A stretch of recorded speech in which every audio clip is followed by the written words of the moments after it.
And we're back. Welcome to another episode of Where's My Anime? We're live on YouTube, Facebook, X, and Twitch. And whatever platform you're on, don't forget to like, comment, and subscribe.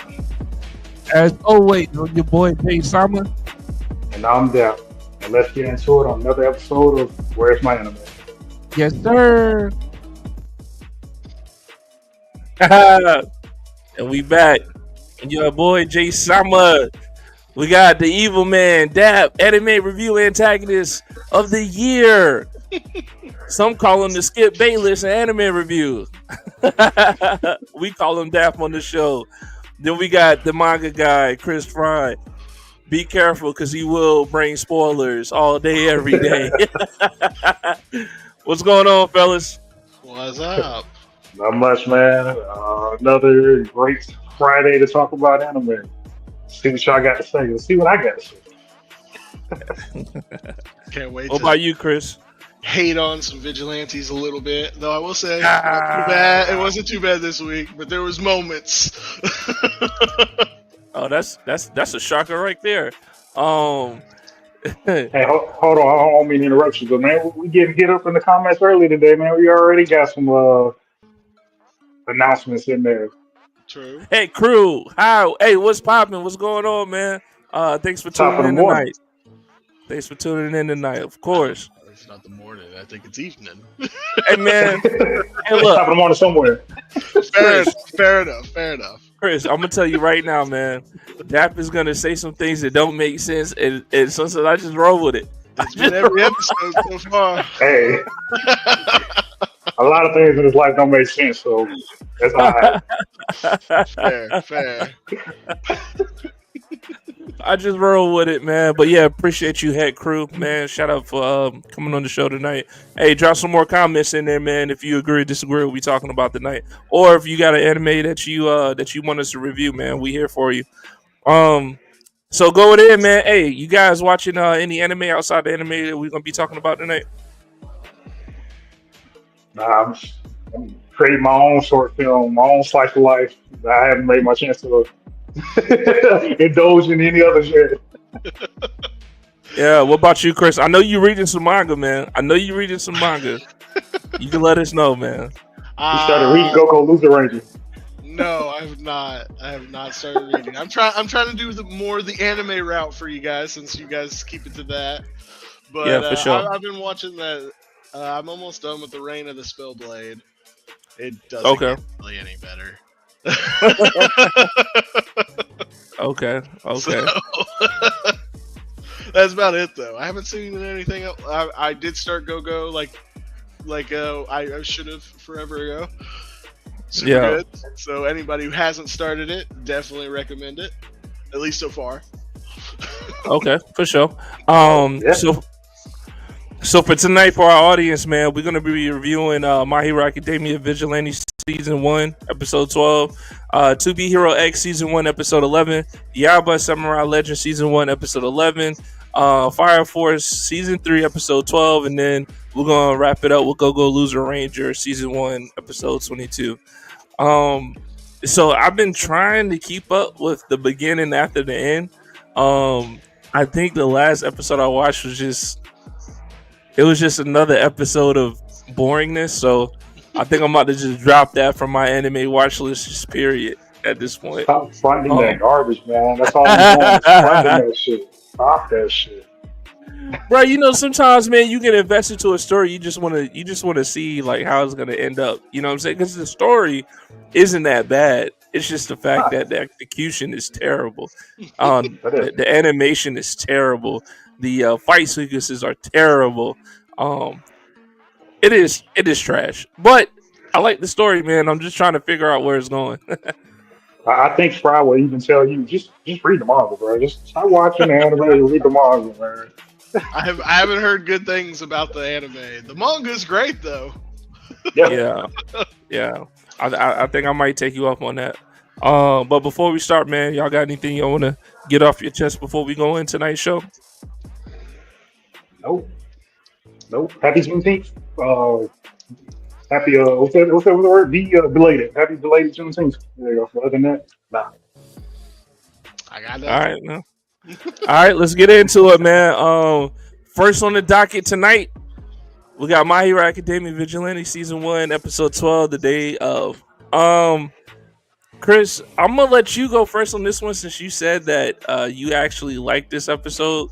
I'm not gonna be a bearer of bad news just yet, but I'll let you go first, man. This episode, I didn't, not the whole episode. Parts of it. Oh, you like parts of the episode? Well, yes. let me tell you what the fuck. I like are everything that deals with Knuckle Duster and the Bee Lady. Everything else is garbage and filler filling. Like it's like that was what I was talking about. Like that's why I was wanting to talk about. Like what is the point of dealing with the dance crew and the fucking Mad Hatter guitarist bullshitter? Why do we care about a love story with them? Why is this in here? There's no reason for that to be in there at all. In fact, yeah, it man, makes me cringe. It makes it to the point where I'm just like, oh god. Yeah, it's a vigilante series, but they're trying to put a band together, so they have to narrate the inner twines of putting strangers together and having them do a show. It's total bullshit, to be honest with you. I was watching it and I was like, okay, so we're getting another filler episode, and then it wasn't until like the last 3 minutes of the episode where we actually saw the plot progress. And one more thing, Captain Celebrity, he's punching the same fucking kaiju every episode now.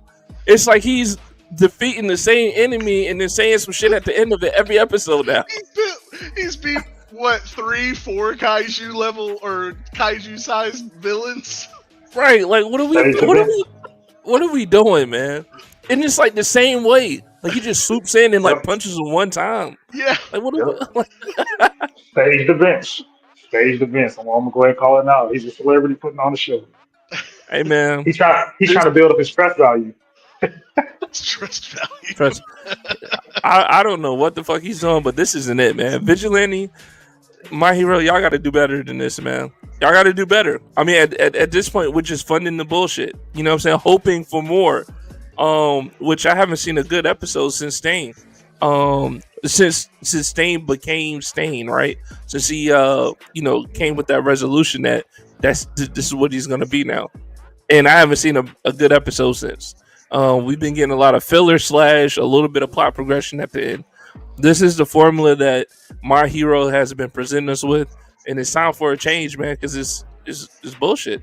But that, man, like, did you like the ending part 2 with Knuckle Duster and the Bee Lady? Yeah, it wasn't bad. Like I said, it actually pertains to the story, so I have to at least appreciate it for that little bit of much, right? But I'm looking forward to seeing how the next episode goes, because from what Knuckle Duster was saying, it sounds like just like how I just had her name in my head, but just like how his daughter's been putting bees in people to control them, it seems like she's under that same she's under that same influence. So he definitely wants to see how it goes.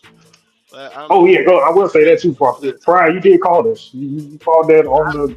Told you it was his daughter. I didn't think it was gonna be she was controlled. I was thinking she was the bee user, but obviously she's not. I wonder if go ahead. No, go ahead. Finish your thought. I was gonna say, I wonder if like her quirk was originally just Hornets, and then maybe One for All twisted it, and so now it's got like the little injectors and all that shit in there. So now that she can go poison people with her new quirk, and that's what kind of happened with her.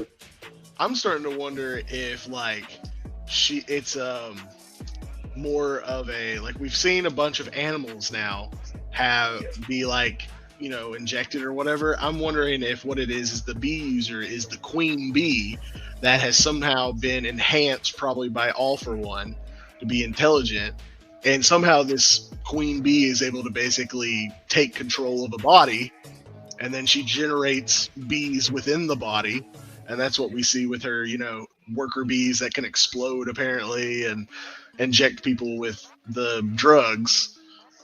But it's just going to end up being where the queen bee was an actual just bee that All for One fucked with. So do you think? So what is the correlation between her mom and what happened in the past? Like, do you have a good guess or what you think happened? Because they don't go too much into it. In the bed, one of the things I've noticed is the mom also has an eye patch.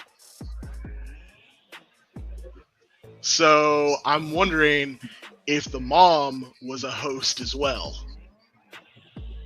At one and now she's terribly sick. Oh well, yeah, and then whatever happens when the host is finally used up, or maybe just whenever the bee leaves, this is what happens to the host. I don't know for sure, obviously, but that's what I'm guessing at the moment, is that the mother was at one point the host, or maybe the mother was the original and that she was the queen. But right now, I'm thinking she was probably just a host, and then whenever she was used up, the took the daughter, because we've seen that the daughter's body, like, she can integrate with normal people. Like, she had friends who enjoyed spending time with her, who were willing to warn her about other people. So for all we know, Knuckle Duster, while he was having this relationship with the mother, she was at that time the bee user the whole time, or was for just a little while. So, like, in a way, you're saying, like, the court was able to say, like, hey, this host is no longer usable and switch host? Kind of like that? So the court switched the host? I'm more saying that I'm assuming that it's the queen bee that is, like, the controller of all these bees or whatever. Yeah. And that queen bee is somehow able to take over a host, is what I'm guessing at. And so when she takes over a host, she gets full control for whatever reason, and she can generate bees from said host, is what my guess is right now. But eventually, I'm assuming that does damage to the host, and eventually the bee has to leave. So it leaves and finds a new host. And I'm wondering if what happened is it went from the mother to the daughter, but I don't know. That's it. That's an interesting point, man. Because I feel like I would lean more towards Dap's belief of it, meaning that like she has an alter quirk, right? Like maybe she always had the bees, or I mean, her mom could have had a bee quirk too, and it was passed down, because we know that quirks do get passed down through birth and stuff. And now, perhaps her mom like had that altered queen bee, and that was passed down, or from one host to the other, and now she's like on this crazy shit too, as far as trying to infect people and use her bees in the wrong way. Because also too, man, like, have we seen that girl who had the bees fly out of her skirt? Like, have we seen her again? We haven't seen her again, no. Right. So like so I mean, I said that to say this, like, somehow these bees are able to transfer to different people, right? And I'm not quite sure how that mechanism works, but I think this piece of the Vigilante series is very interesting, and this is all that it has going for it, which is terrible, which is fucking terrible.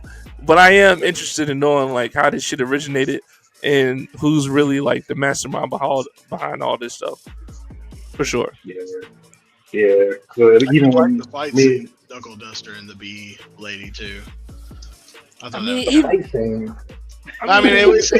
was small, but like I liked like her using the explosive bees, and he's like, it's worse to get hit with the taser than to get hit with just his fucking fist with the fucking brass knuckles or whatever.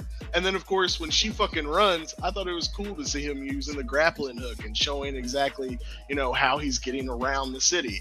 I thought that was a nice way to be able to, like, show how much he's trained to be able to also move quickly across the city. Yeah, poor man's Batman. Yeah. Also, another thing, why was there heroes, like, from My Hero Academia? Like, that was another thing. I was like, Eraserhead? Yeah. Eraserhead, you had Mike, and you had Midnight. Miss Midnight. Oh, yeah. All for the concert. All for a concert, yeah. Yeah, that was kind of weird. That was kind of weird, man. Hopefully the next episode turns up, but that was kind of weird, man. I mean, at least we did get to see Eraserhead in action. Yeah, that was cool. But I mean, other than that, man, like, and see, even in the episodes, like the beginning of the episodes of the series, like we saw All Might, we saw like just little flashes of like the old My Hero characters, man. But this really could have been heavily focused on heroes that we just didn't have backstories for. I would have been content with that. And instead, we're getting this bullshit about characters I don't give a fuck about. In the build up for these characters, I really don't give a fuck about. I don't give a fuck about no concert, man. In this one little neighborhood that everything keeps fucking happening, and they think that this neighborhood deserves a concert at night, where normally that's where all the fucking criminal activity is being taken place. I don't know, man. I think y'all fail to realize that they building up this concert because My Hero Vigilantes is going to drop a soundtrack to go with this whole series that's going to be phenomenal. Like, just honestly building up to that. Pop star. That's fucking trash. Fucking trash. I wish they took that concert and, like, they just did the story. I mean, the story had to be done completely different, but I wish they used that concert to be like, hey, we're going to stage this as a way to attract villains that we think are targeted to trigger or have a lead to something. And I wish the story is built more like that, so then we would have a reason to care for this concert that we're not going to get nothing out of until probably at the very end of Pop Step's little entertainment thing, where it probably gets bombarded and destroyed by some other villain that just so happened to be located there, and then the story hopefully builds from there. But it's not going that way, so we just seen a whole bunch of just nonsense, basically. I also want to say we're 11, 12 episodes in, whatever it is, and these guys are still doing stuff that is against the law, and that the cops are doing nothing to stop. The heroes who, have to work to earn their license to be a hero also are doing nothing to stop people who are just like, fuck it, I don't need a license. Yeah. Yeah. That's another thing that still really bothers me, is that in this world, vigilantes are supposed to be they're like, anyone who does that, everybody is supposed to hate them, and yet nobody's doing anything to try to stop them. Everybody's like, we'll just let it go. Oh, thanks, man. You wrapped up these villains for me. Let's take them back down to the county. Thanks. and we know that one hero, at least, for sure knows the identity of a vigilante. 100% knows it, and he's done nothing. Power friendship, take man. His fucking business card back from him. I would say, like, I wish they would have went more heavy with the vigilantes. I would have liked it if, like, civilians ever caught them, like, outside in public, regardless if they were fighting villains or not. They just started throwing shit out. Well, get the fuck out of here. This is hero territory. You're not a hero. Like, I wish it did have, like, more of an impact like that to actually care about why this series is called Vigilantes. That tension. That tension between, like, the civilians and the heroes, like, and the vigilantes, I feel like is necessary for a show like this. But like I said, man, this is like one of the shows where it's like nothing critical is happening. Like there's no fucking danger in sight other than, quote unquote, this trigger shit going on. But it's on a small scale, right? So it just makes me as the viewer not really give a fuck about it. I mean, I will say, since y'all jogged my memory. So, what house did Knuckle Duster's daughter go into where like the adults in there were just dead? I'm pretty sure they're dead. Like, I'm assuming they're dead. Well, Like they were sitting out on the couch. It definitely hinted at that she basically just goes into places and from what either just kills them outright and then takes their stuff, but it's obvious that she's moving from place to place. So I'm assuming like that scene was to show that she essentially is like, this is how she's like hiding. This is how she's, staying a step ahead of people like Knuckle Duster, who would be hunting her down for doing the illegal shit that she's doing, is that she takes over somebody's house, she either kills them, or I'm starting to think that she uses them as essentially an incubator for more fucking bees. That's what I'm thinking, especially with the whole, like, my idea with the mother and all that type of shit. And then also, as you saw, she used one of the people's credit cards until she couldn't use it anymore. Yeah. So that's also where she's getting her money. So that's where she's getting her resources, which you would think somebody who's backed by All for One would have as many resources as they want, but maybe not. Whatever. Maybe All for One's locked up. Maybe he's locked up. Is he locked up at that point at this? I don't know. It'd be nice if they fucking put it. Yeah, I don't know. I mean, All Might's out. He's out there doing this thing. Yeah. I mean, we haven't seen. I wonder. We probably have to go back and look to see what uniform he used before he got into the fight with All Might. I mean, All for One. To figure that out. Because then he had like a rain costume. He had like a rain costume or some shit. I don't know. I can't remember if he's supposed to be locked up at this point or not. But either way, it doesn't really matter. We know All for One apparently, like even when he is locked up, can basically do whatever the fuck he wants. Right. So, like, how is it that he doesn't have resources to help a person who apparently he's backing? Like, right. So I don't know. I mean, like I said, there's a lot of just these little things where it's either they weren't thinking about them or they just don't give a shit. They're just whatever. Bad, I mean, I will say though, if Bruh's in jail, he got a lot of phone calls. Why you get to make so many calls in jail? He just, man.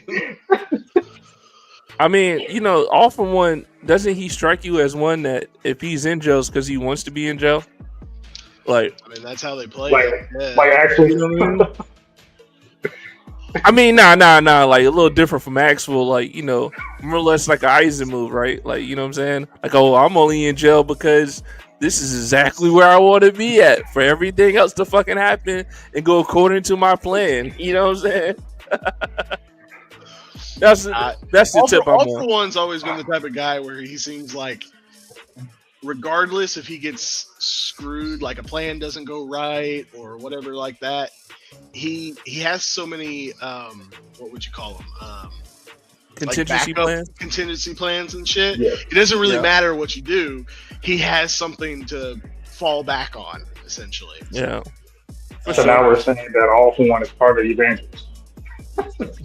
No, those guys apparently just everything is part of their plan. Like, yeah, that shit is crazy. All for One's more like, well, fuck, you messed that up, but at least I got this other plan ready.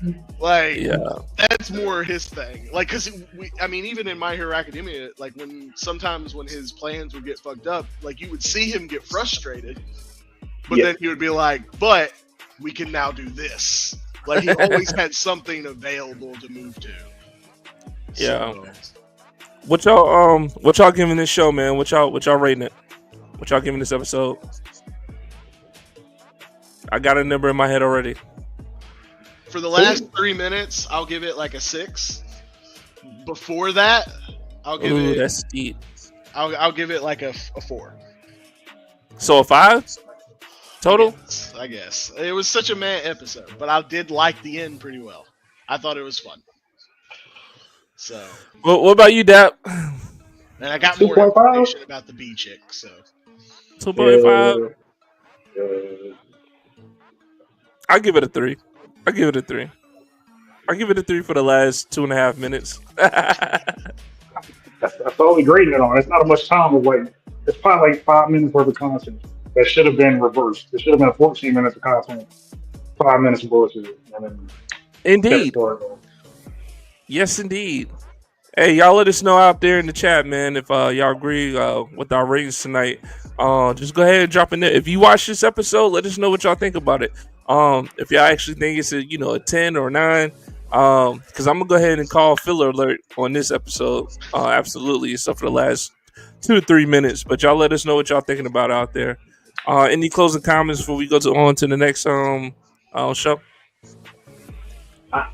Yeah, do better, vigilantes. Do better. Do fucking better, vigilantes. You said it. I'm pretty sure next episode is just going to be the show. Like, you think so? Yeah, and it'll most likely just be the stupid concert, and we'll see bits and pieces of Knuckle Duster going after the bee, or even worse, the beginning of it will be Knuckle Duster going after the bee. She gets away, and then the rest of the episode will be the fucking concert. Oh God! Please don't say that. I actually did like what Frost said earlier about using random people as hosts to make more bees. What if they actually do some good shit, and for whatever reason, bee chick makes it all the way to that concert, and she's like, all right, this is the perfect chance for me to get away, and she activates the bees where they all come swarming in the concert, giving her a distraction to get away from Knuckle Duster, and then everybody has to where figure out. She's at is already right at the concert. She's running away from the concert already. Running away or running to? Running away. Oh, because where the eel mucus creature thing, he was at the concert. He was literally so right there. Stupid, man. So stupid. Which, by the way, I'm glad you said that. Also, something doesn't make sense. I thought his quirk was turning into that, and then Eraserhead's like, "Oh, I can't turn off his quirk," and I was like, "What do you mean you can't turn off his quirk? I've seen his other form." Yeah. So, like, I'm wondering, like, the only thing we got close to that from the original My Hero is Shigarami, because, apparently he evolved past being a quirk. Like, what he was doing was not a quirk. Like, that's just his ability. So I wonder if they're trying to say that that's what he's doing. Like, he's the first person to break past, that at least on screen, that we've seen break past. It's not a quirk. It's actually his abilities that he's using. Like his physical abilities, right? I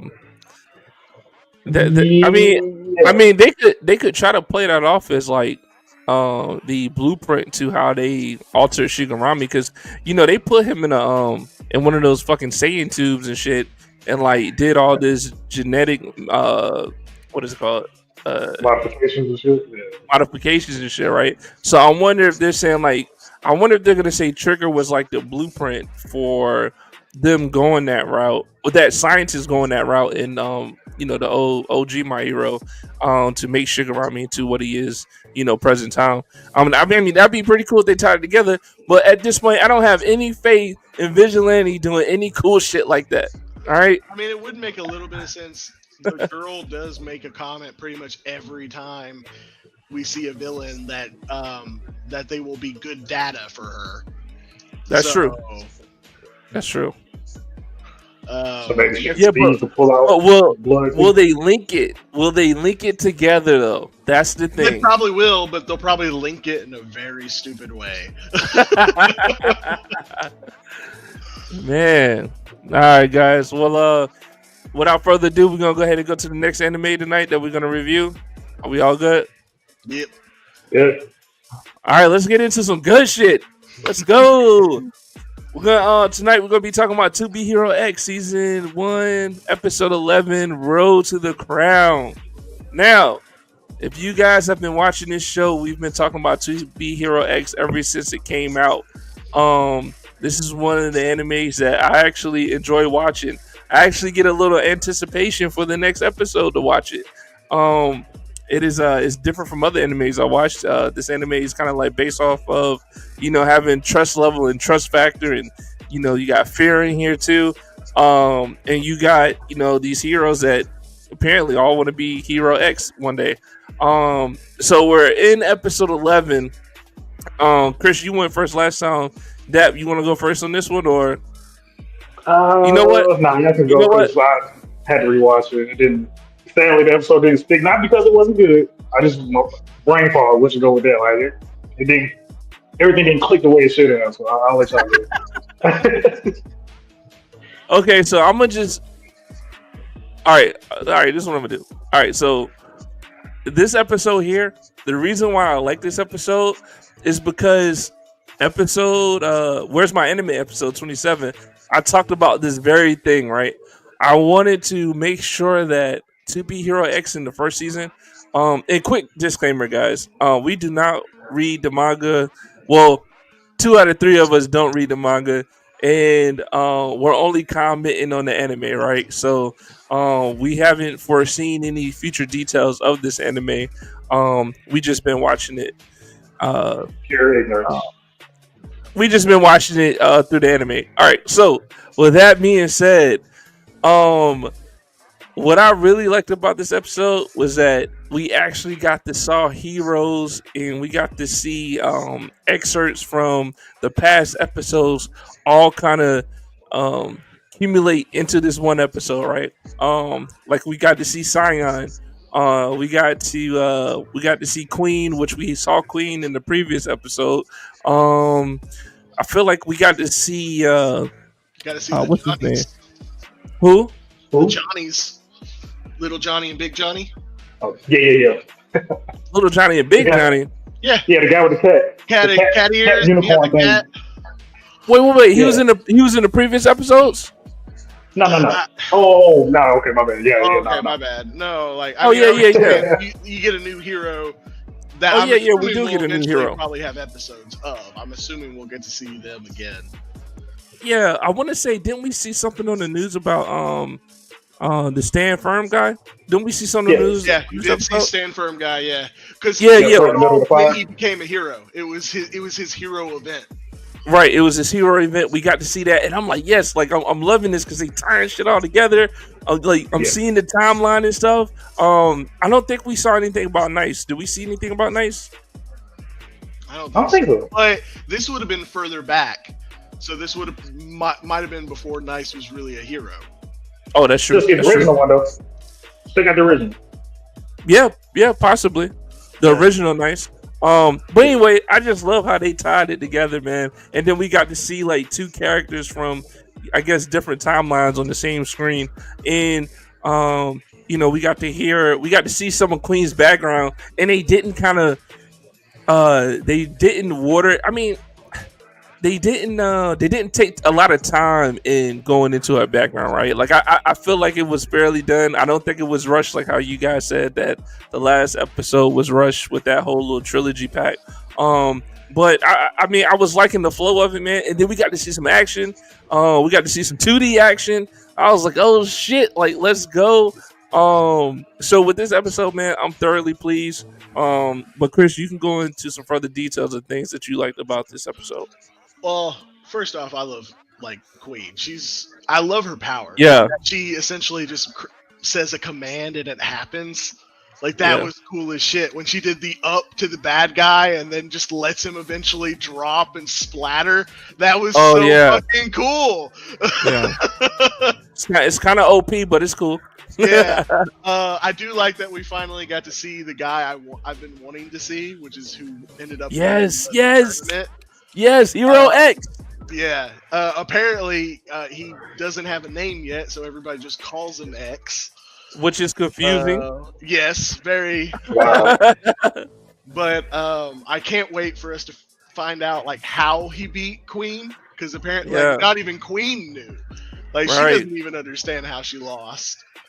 And then there was the other female hero. I forget what they called her name. Was it Boa? Yeah, I think that's right. Boa. She did she deal with gravity? Was that what her thing was?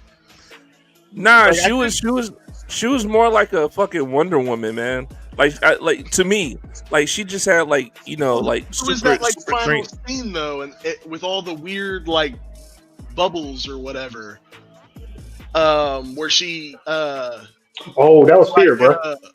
Oh, is that what that was? I'm pretty sure it was Fear. Yeah. Oh, when she was sitting in her room, some of that part, right? Yeah. Yeah, I'm pretty sure it was Fear. And she found out, like whatever she found out about Queen.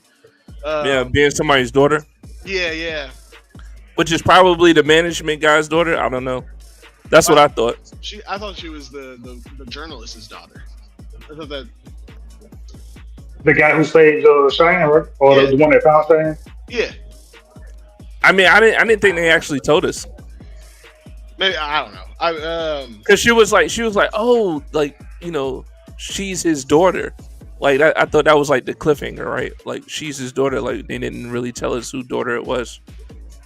I don't know on that front, but my point, I thought like when in that scene though, when I saw like the weird bubbles or whatever, I thought it was like her power, and because she was getting upset, and so that was making me think her power dealt with like gravity or something, and that was how she did all the big swings with the axe and everything.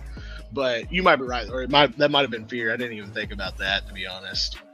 So, but still, super cool episode. I think Queen was interesting. I did like also getting to see Scion, and they tried to show you like where this meeting was in the timeline by showing her trying to escape and everything like that. Yeah, so yeah. We know this is after, at least timeline wise, by the end of the episode, we know it's at least after episode 8. I guess it would be timeline. I think because it was the first episode she tried to escape in. But yeah. Yo, no, I think they even showed. Didn't they show Cyan on the big stage when she had her big concert? I mean, she was at the tower. Did they like show a glimpse of that? Like, I thought they showed a glimpse of like Cyan doing her like stage event when she was like on the platform again. Like I thought it was a montage of showing her like because it was doing like a montage of heroes and stuff, and I want to say like they showed her on that grand, I guess, coming out concert, right, that we've seen in some of the previous episodes. But anyway, go ahead. I don't know on that front. I might have missed that part. Yeah. I just remember it obviously showed her during the escape sequence. So I was like, okay, this is at least now past that point, which would make sense. Of course, it would probably be past also the beginning of the second episode of Scion's story, because of course at that point she was homeless and trying to make money and shit. So it would have been like, I'm assuming it's like basically right after she became a big time hero is what I'm guessing that scene was supposed to be. So I'm wondering if the next one is going to be like why she was in the final episode, essentially like saying thanks to Cyan, like I got over it. I'm wondering if this is what she got, like Cyan helped her get over, was her loss to X. I'm wondering if that's what this is. So I don't know. We'll see in the next one. I hope. Yeah. Do you guys like the whole dynamic? I'm gonna just call him like the hero manager, and Queen and Boa. Like, do y'all like that dynamic, man? Because it comes off very weird. Like when he was talking to them about who's gonna be like the next hero to move up on the list and stuff, and Bo was like, well, don't fucking ask me to let her beat me, you know what I'm saying? And he's just kind of like, you're gonna do exactly what I tell you to do. I mean, the dude's been creepy since the moment he's been weird, man. Cecil vibes. What? Cecil vibes. I just think he's fucking creepy. Yeah. Ever since he was shown in like Scion stuff, I was just like, yep, another manager who's just a fucking creep. Yeah, man. Like, I don't know. Do y'all think he got like powers and stuff? Probably not. I would assume not. I mean, the way he acts, benefit from it. Bro, the way he acts like he's just gonna strong arm somebody if they don't do what the fuck he says, bro. Like that's how he acts, man. I mean, they probably could, because like if you got times with like social media and stuff like that, like you can fuck with people's trust value like that. Yeah, you do that. He change the narrative on any hero he wants, especially the ones he manages. Yeah, that's true. Yeah. So I mean, and obviously trust equals power. So he can be like, oh, you want to be a little bitch? Well, good luck having anybody on your side. Like, I mean, and we do know that Queen comes off, kind of like a stuck-up bitch sometimes. So it would be very easy. You think so? Oh, 100%. It's obvious. Like Boa fucking says it too. That's true. That's true, I guess. And I mean, I get it. It's supposed to be that she's so focused on her goal that she tries to push all distractions away. Like I fully get like where the character comes from. But there's always going to be people who see that as a person being stuck up. So it would be very easy to change the narrative for her from being this, queen that people should serve to being, the cold ice queen. Like they could very easily change her narrative. The tyrant. Yeah. Yeah, I can see that, man. I will say though, man, y'all need to dumb down what y'all doing all this love for Queen, man. Y'all acting like Stars and Stripes don't exist. She can do the same thing. What? What do you mean by that? Queen's ability in Stars and Stripes, being able to say something and control it. I like Stars and Stripes too. But I fuck with Stars and Stripes, bro. Hey, look, you remember last year when that shit came out? I told you, I said Stars and Stripes. This is it, bro. This is what we've been waiting for. And then they killed her in like 2 episodes. Hey, that they did, sadly. But at least it was like a badass like death. Like she. Yeah, no, it was. It was. She went out. She went hard, bro. But that if I don't remember, well, I think if I remember correctly, that's how I got you started watching My Hero, right? Well, for you to catch up on My Hero, because I had watched that. I watched that season opener, and I was like, oh my fucking god, bro, you gotta watch this shit. Stars and Stripes, dude. Stars and Stripes. It was around there. But more back on Superhero X though. Yeah, thank y'all for first of all, thank y'all for refreshing my mind a little bit. I do love how it didn't feel rushed and it didn't feel forced, but I love how much of the backstory they did give the Queen to show why she is and who she is once she gets to the tower and stuff. So I do love that. Short and sweet, to the point. We can get some more backstory later. I said one question I do have though. So like we get to see Boa, and I can't remember who she was fighting in the ring, and it looked like a gladiator battle style, like arena type thing. But like it seems like his name was Smile. Oh really? Yeah. We got Nice and Smile. Yeah. Because apparently he'll beat your ass with a smile. That sounds like some villain shit. He should be a villain. Yeah, he had that more like Superman. He had that Superman vibe going on. Yeah, and then that, like her and Boa, I mean, was pretty cool too. Even though, she did a thing. She seemed a little, but in the fight. No, I was talking about like the end of the episode. Like in her fight, she was honestly pretty awesome. Like you're seeing her fucking swing that big ass axe around. Yeah, like, yeah. Transforms and shit. Yeah, like it was pretty cool. Well, I'm wondering like how much. So like in a way we see a new component because if I'm not mistaken, weren't they using that moment to kind of build trust value for the heroes too? No, I mean so it's supposed to be. I don't know how often they do this tournament, but there's a tournament to be considered. I'm assuming essentially the best hero, but they call it X, being Hero X. So Boa, thanks to Queen, had gotten a boost in her trust value, which was one of the reasons why the manager was like, "You essentially have all this thanks to Queen." But that boost in power was supposed to have allowed her to win the tournament in the first place, which is why I do have an issue with the guy that they call X now. Is how is this guy supposed to have so much trust but doesn't have nobody knows him? Yeah, like that's weird. But I'm assuming that's the point. Is it's supposed to be weird? It's supposed to like you're supposed to be like, oh, how the fuck's this possible? Yeah. Because I mean, like I didn't think about it as like a plot or using her as a tool, but I found it interesting when Queen, Boa, and I think the manager were talking with Cyan, and Cyan, I believe, brought it up. She was like, "Hey, you want me to give you some extra love so you can do good on the fight?" And she's like, nah, I don't need that. And I was like, whoa.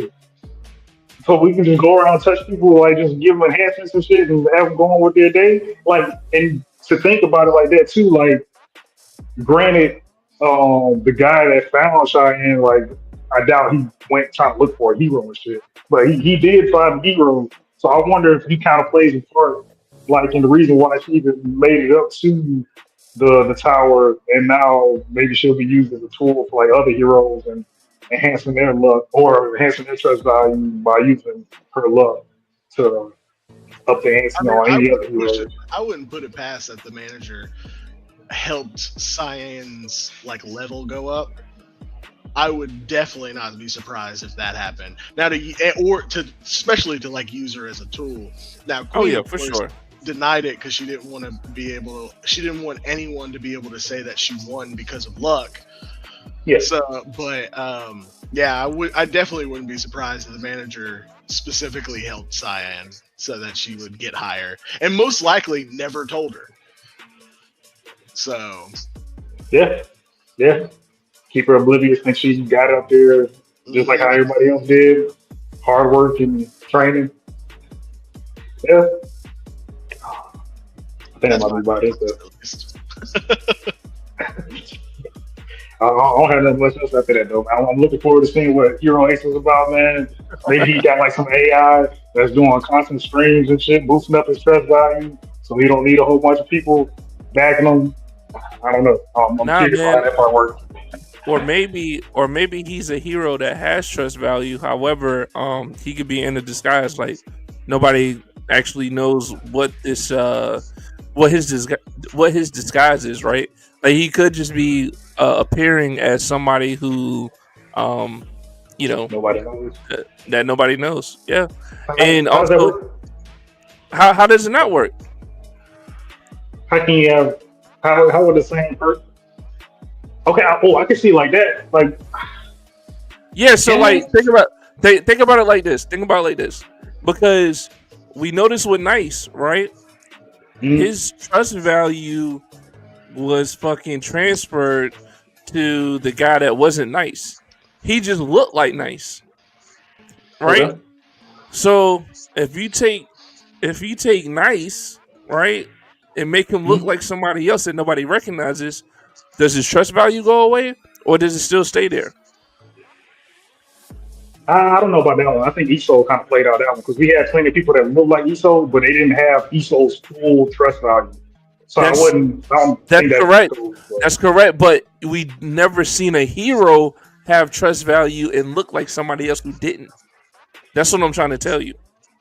So if you're a hero and you have trust value, and then you disguise yourself as somebody who's not a hero, but do you not have trust level though?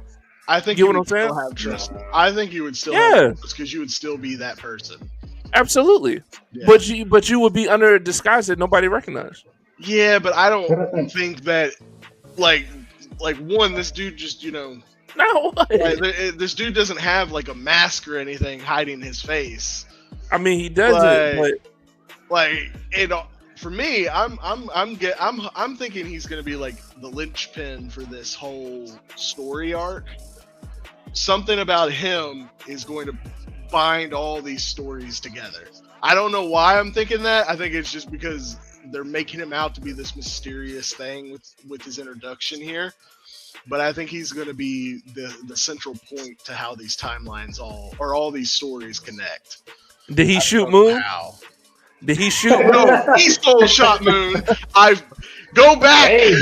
Hey. Was it Iso? Like you said, if he could take the people's looks and get their trust value, he might have been the one that did it. He might have been trying to get rid of the Nice or the commoner. I'm wondering if he's going to be like, because one of the things with Queen is we know she wants to become Hero X so that she can completely dissolve the trust system. That was, part of her speech. I'm wondering if X is powered by something besides trust. Yeah, that'd be interesting. That's what I'm thinking. Is that's the reason nobody knew who he was, and I don't think it's going to be fear. Just But it might be. It might be that's what it is. Is he's the guy who somehow perfected the power of fear. I don't know fucking know how, but yeah, like scared of dying all the time.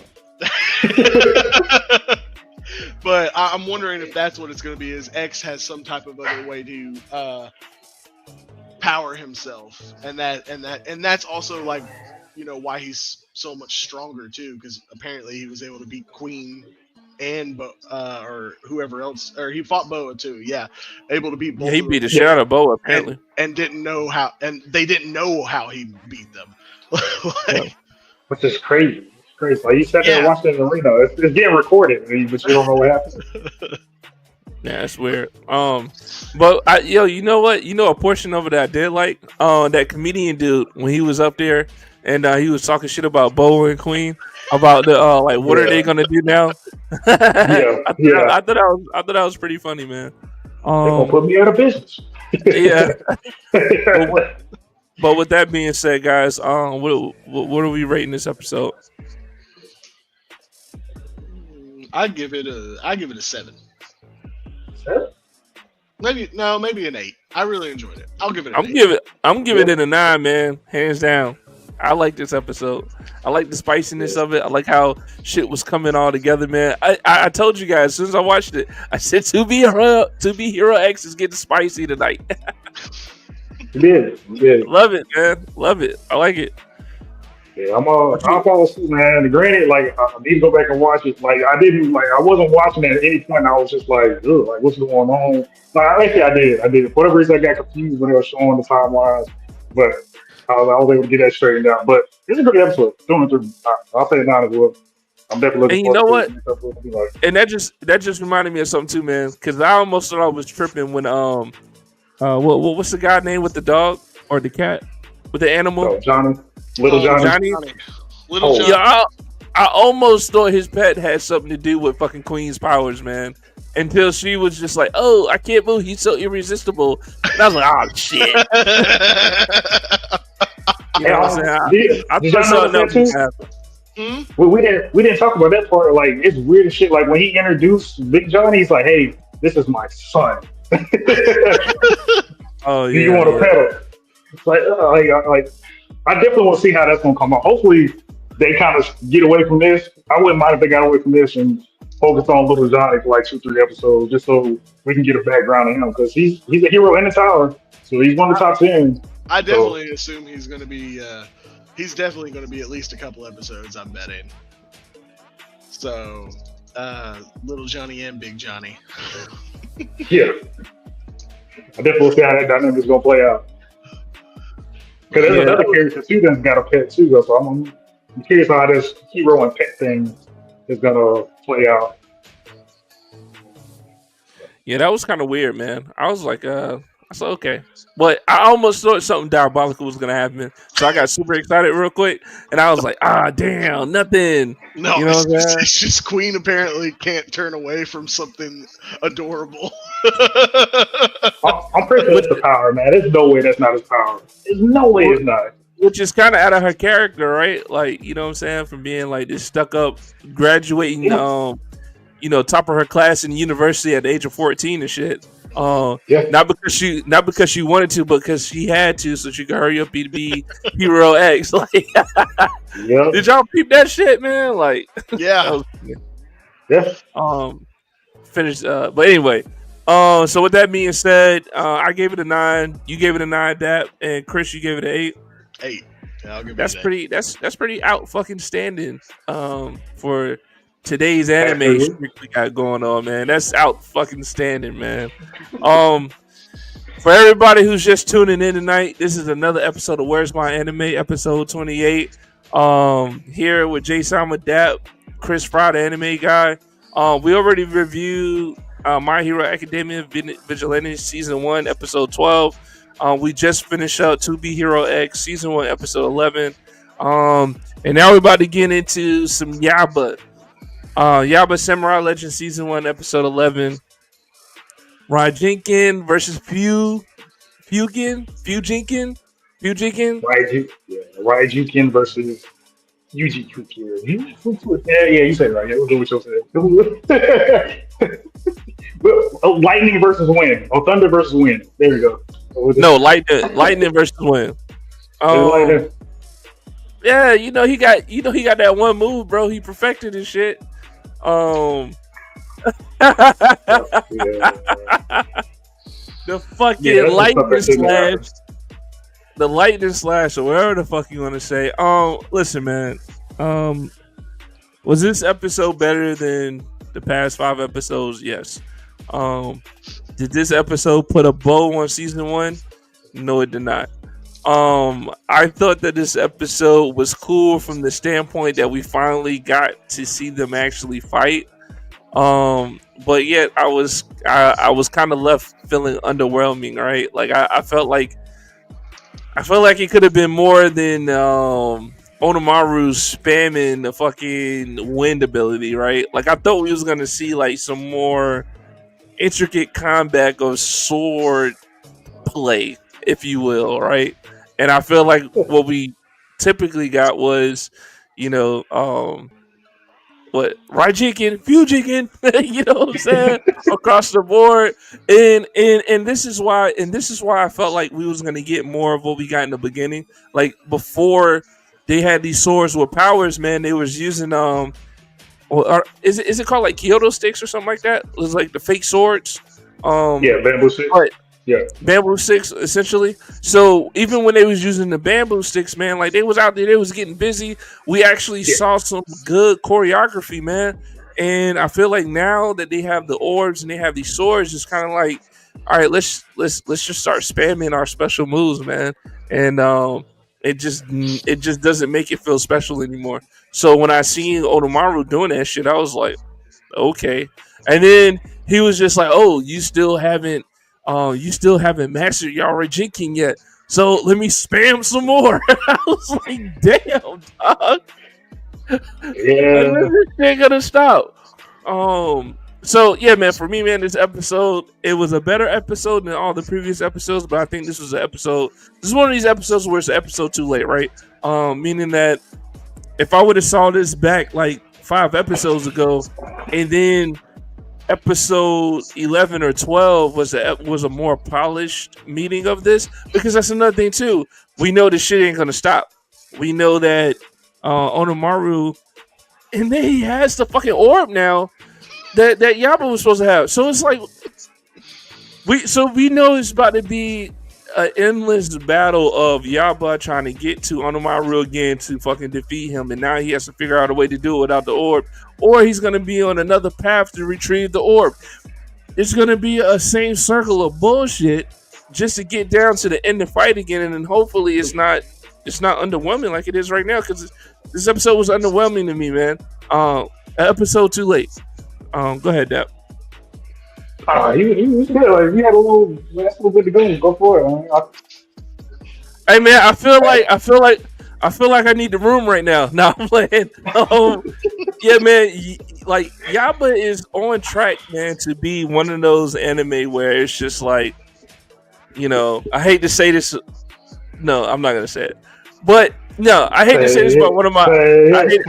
I hate to say this about one of my favorite shows, but I feel like fucking Yaba is gonna be like, hey, some weird shit's going on. We need to find the Dragon Balls and wish everybody back. And then there's gonna be some more weird shit going on. Hey, we need to find all the Dragon Balls and bring everybody back. And I feel like the special sword stuff like Bleach, I assume you would like it. They're just every episode. Hey, look, man! Don't come at Bleach right now. This is not Bleach, man. This is not fucking Bleach. Hey, watch! Y'all just gonna be walking in the field, and the spirit river's gonna go flying. I know, like, what's that? You know what's weird about that is, man? Like, we have how many swordsmen we got on the show? We got Yaba, we got Onamaru, where's his fucking dad at, bro? I was hoping his dad was gonna actually be a part of the show, because I thought both of them. Both of them. Onamaru dad? No, I'm about to say Onamaru ain't got no daddy. But yeah, I thought the dads were gonna be a part of the show, man, and that was a huge letdown, because especially Yaba's dad, man, because I thought he was like an OG master, because he was out there in the woods training his son. So I thought, he was gonna, and he knew about the Rajinkin, and where to go to get it, right? So I thought he was gonna be a part of the show, and that failed. So, yeah, man. And so we got Yaba Onomaru, we got old man Mushi, and then we got what's the guy's name that came back from death? Kyoto Kojiro. So we essentially we got 4 swordsmen on this fucking show, bro. And in this last episode, all we saw was fucking spam of fucking powers, bro. It was underwhelming, man. Underwhelming. I mean, don't leave out old girl, man. Old girl is a sword fighter. She's just like could go. Damn, I could go, man. Oh my gosh, what's old girl name from Rurouni Kenshin? He's just like her. Like she's a master with swordsmanship too. Granted, bamboo, but actually no, they're one and the same, man. They're one and the same. Who are you talking about when you say old girl? I'm talking about the old girl that's with Kenshi. Old girl that travels with Kenshi. Yes. Yeah. I know you. I know who you talking about on the Kenshin show, but who are you talking about in Yaba? Who are you making a comparison to? The chick that usually walks around with the orb. No, she's worse. She's worse than her. Cool. Oh, she is. But I'm saying that she is a sword fighter, though. She is a swordsman. Only bamboo sticks, man. And I feel like she hasn't showed anything, man. All she does is run, and other people protect her. It's a fucking shame, but that's terrible. I'm glad. That's one thing I will say. I completely hate about old school anime. I hate how much the women are just damsels and they can't do shit, even if they have the background to do shit. I'm so glad that that's dying in this era of anime and shit. So glad. Yeah, man. Like she's just used to be a damsel in distress, and also, used for what's the word I want to use? For creepiness, right? Like, you got the old man Master Mushi, and every time he wants to get creepy, guess what? He gotta go see she in the hot spring. Like, come on, bro. Like that's all she. They not like us. Like shit is whack, man. But yeah, Yaba, man, you definitely gotta do better. And you did do better this episode, but it was just an episode too late, man. I feel like we should have got this maybe 3 episodes ago, man. And that also could be me just being spoiled to better pacing animes. But this one here, man, just doesn't cut it. Even if it's not the pace, it's just the setup, right? Like before we got to episode 11, we had everybody fighting Demon Kings for one episode, and that shit was underwhelming. And it was like, when is this shit gonna stop? You know what I'm saying? Yes. You have absolutely full reason to be disappointed because we literally had a fight with Onimaru and Yabo fighting through an entire city that was just pure, clean, great choreographic fighting. Yes. What was that episode? Episode 2 or 3? Yes. Yo. Shit was immaculate. They haven't topped that at all. Yeah, not even got close. Actually, no, my bad. I will say, I think the fight with Yaba and Mr. Bat, I think that was pretty good. That'll be number 2 right now. Which also will go back to me saying I don't understand why Onimaru was like, you defeated all my demon lords and demon people. Like he didn't defeat Mr. Bat. Oh shit, yeah he did. Damn it, yeah he did. He did. I mean, Mr. Bat was a vampire, and basically all he did was just shed light on him. But he was gonna get his ass whooped, though. I mean, did he talk like, blah, I drink your blood? Oh no. Did you listen to? Damn, you only watch shit, dub. But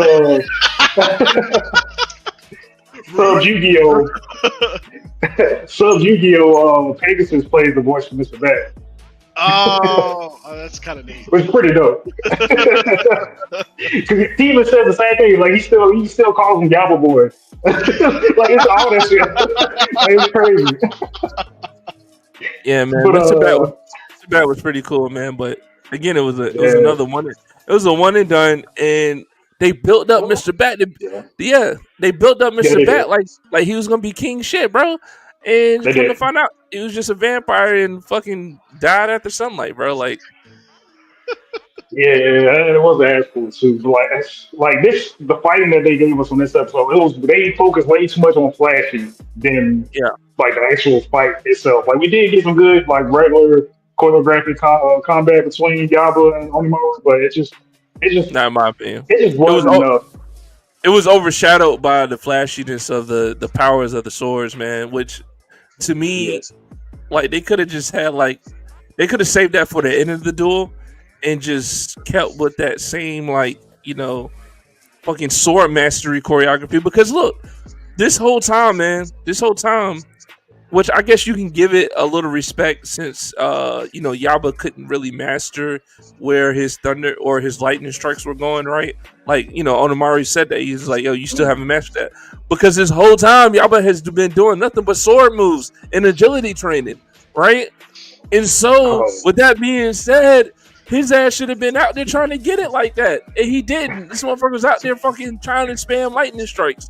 So it was like, out of curiosity, when Yaba and Onimaru was fighting, and the gang started to notice that he was using some of his training techniques, what was you thinking? What was you thinking when he did? Oh, he did the steps like he did when he was running on the lily pads. Like, oh, he's got his eyes closed like when he was training the six prisoners with his eyes closed. Like, I was like, that shit is trash, bro. Probably the thing that made it the most ass for me was the fact that old girl gave him the orb and he slapped it in there and nothing happened. Besides the fact that it's like the powers that the orb gives him activated, nothing happened. We already seen twice that when he fucking puts that orb in that sword, he cannot control the thunder god that's in the motherfucker. But nothing happened this time. Why? Because he had it under control, bro. He had it under control. He wasn't gonna let it eat his soul, man. So he had it under control. He had, you know what it was? Here's my theory. He had, unlike Eren from Attack on Titan, he had total resolve of his actions, and he knew that he was gonna defeat Onimaru. I mean, if you think about it like that, that makes it even more ass because even Onimaru was like, "Oh, I see you didn't sell a deal with your demon, whatever. But I mean, I didn't sell my soul. We just got a deal." Like even he understood what the situation was between Yaba and Apparently, Onimaru has fucking been here before because apparently this man has lived 1,000 lives already. How does he know this shit, bro? Like, how does he know everything? Like, I understand when he was in his damn daddy's basement, he saw all these scrolls and shit. Which another thing too, only Onimaru has the knowledge, right? Like, not fucking Master Mushu or fucking Kajoto or what's his name again? That came back from the dead. Kojiro, not fucking Kojiro, but only Onimaru has all the knowledge to these spiritual beings and shit, and he's the only one that had access to scrolls. Like, come on, man! Like, it's all crazy, man. Like, they got some fucking explaining to do, man, for sure. It's a lot. Like, honestly, I don't even know why at the end they tried to sell Yaba as a hero. Like, through this whole series, I never looked at him as a hero. He was just a character that had objective to go complete. Because really, it's really Yaba is kind of damn near like the villain of this fucking shit. Like, if Yaba didn't fight dirty when he was fighting Underworld, he wouldn't have been like, yo, what the fuck? I'm being the master and most skilled sword fighter. Never lost. Style fighting. Never lost. It's not the only way. Like, it's his fucking fault. But everybody in the city's like, go, swordsman guy, kid that just took away Onimaru, because really, Onimaru really hasn't really done anything crazy evil. Bro has been making fucking. Yes, he has, bro. Has he? Yes, bro, he's been making like vegan shops, like special dietary places. Like, bro, it's actually like he's been doing shit for the community in a good way. No, man. Whenever you're forcing your will upon a group of people who doesn't want your will forced upon, you are doing something bad, dude. He literally made buildings in his image, man. He's literally fucking struck airplanes with wind, trying to report the news on them, dog. Like Onimaru has. Onimaru has space. That's invasion of space. What you mean, bro? He's Right. Again, he's built a fucking empire in a city, and you're saying he has done nothing but done good things for the community. Yeah, bro. He's opening up the community to healthier lifestyles, All right, bro. man. All right. But you gotta. I'm not but you going gotta into remember, though. politics with you. I'm not going into politics with you. Oh, that's not politics. I don't do politics. But hey, like the community actually accepted that shit. Like they were going to his markets and shit and buying his products. Like they were actually upping Some his other, shit. some other community, bro. Some other community, but just because you put shit in the community and you force them to go there because they don't have no fucking other options, doesn't mean that he's doing shit for the community. It doesn't mean that it's good. I don't know what do you say force? I don't understand like force lines. Like there's McDonald's everywhere, but not everybody has to eat McDonald's. Bro, And they force McDonald's on everybody. Bro, you don't remember like I think the second or third episode after he gained that power, he literally went to the fucking town hall and said everybody will worship Yes, me. he did.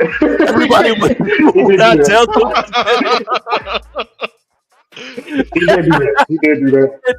And this is the guy Dap is like, he's doing good things for the community.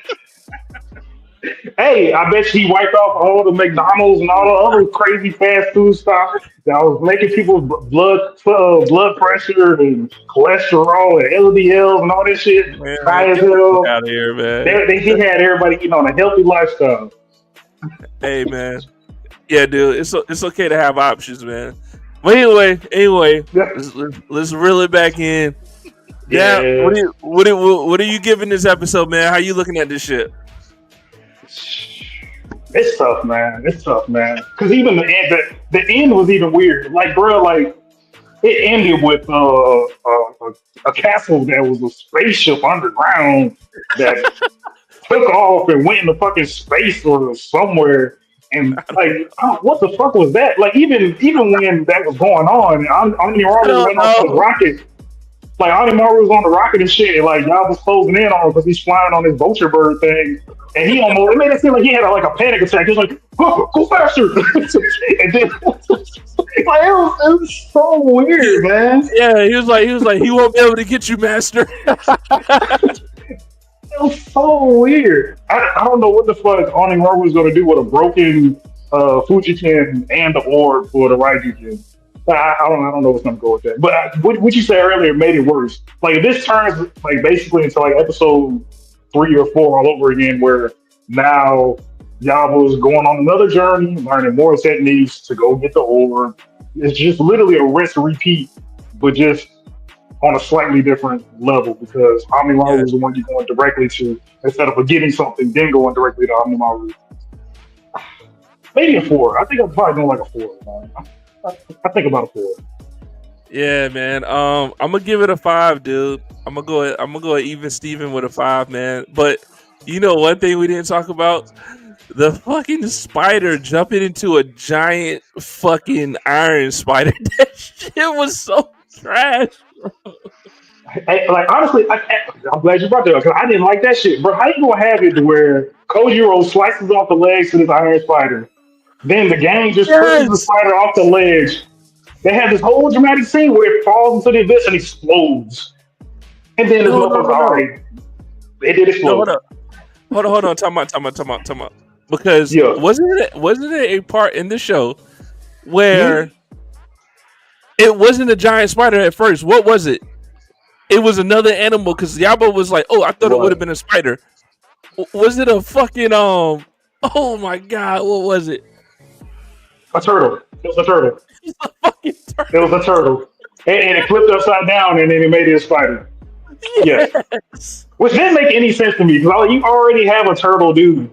But and then I was so pissed watching him fight, bro. Like, the turtle dude, he acted like a fucking frog. He using his tongue to throw everybody around and shit and do shit. Like, you were ass. Like, what happened to your fucking battle? Damn, that's not a battle X. I forgot what you call this shit, mace. What happened to the mace that you had? Like, what the fuck, man? They downplaying everybody. It's just Yaba that can do cool shit. Or Mushiushi or fucking Kojiro. Yeah, but y'all need to step y'all game up, man. Step the fucking game up, dude, because that shit was terrible, man. Now that I'm thinking about it, I'm going to give it a 4, man. Just because of that dumb shit. Hey, look. Hey, real quick before we move on, man. Hey, you remember when Yaba and them was fighting, man? Like, didn't it seem like the Foot Soldiers were like the Foot Clan from Ninja Turtles? With Shredder in the game, like the little purple mask dudes.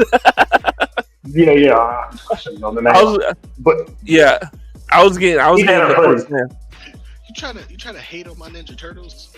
No. That was the kind of vibe that was. No, I fuck with the Ninja Turtles, bro. I was about to say, I might have to leave. Yeah. Nah, man, it was just a vibe. Like, the Foot Clan soldiers ain't shit, bro. Like, they always getting their heads stomped in. But like, that was kind of like the. Yeah, like that was kind of like the vibe of like how they were making, Yaba and friends like fight them and shit. Like again, like it was meaningless. Like it didn't feel it never felt like, oh shit, something terrible was about to happen. You know what I'm saying? Yeah. Or they're about to prevent something terrible from happening, right? Like the stakes weren't high at all, man. Which I'm gonna give it a 4, man. Fuck it, I'm not bad trucking. But even then, like the stakes should have been high because even Anamaru was like, "I have you now, Yabo. You're surrounded by all my troops." Didn't mean shit. Didn't mean a goddamn thing. Nah, you're right. Any final comments before we move on, man? Yabo, also do better. More and more. Yes.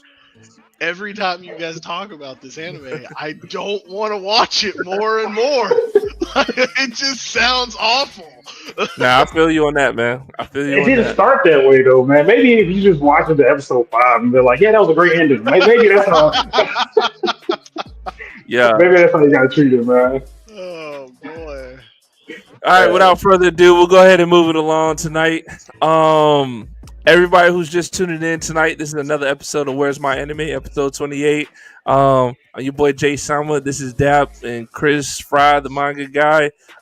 We had a good slate tonight. We was talking about My Hero Academia, Vigilante Season 1, Episode 1, 2B Hero X, Season 1, Episode 11, Yaba Samurai Legend, Season 1, Episode 11. We just finished talking about Yaba.